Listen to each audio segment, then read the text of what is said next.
Alright.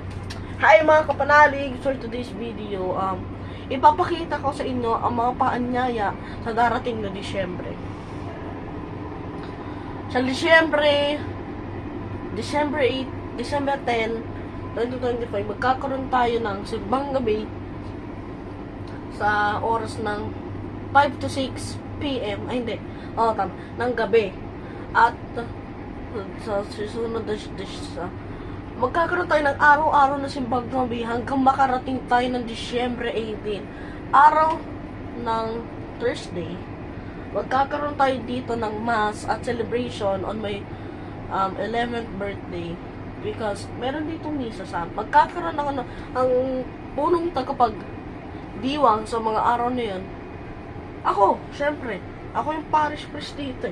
So, kaya po, inaanyayahan ko kayong lahat na pumunta at magsimba sa ating live mass. Magkakaroon tayo ng live mass. Araw-araw, live mass po tayo araw-araw. Sa December 18 din, magkakaroon din po tayo ng live mass.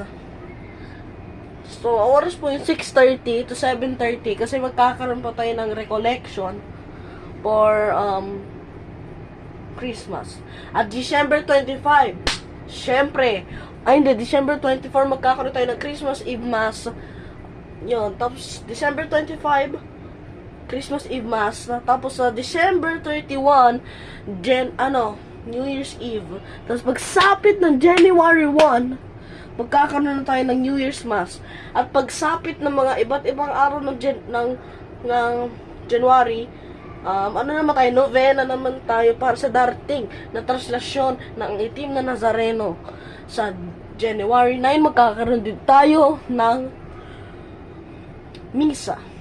Kaya, yun lang po ang panyaya. Maraming salamat sa inyo. Sana nakinig kayo. Salamat.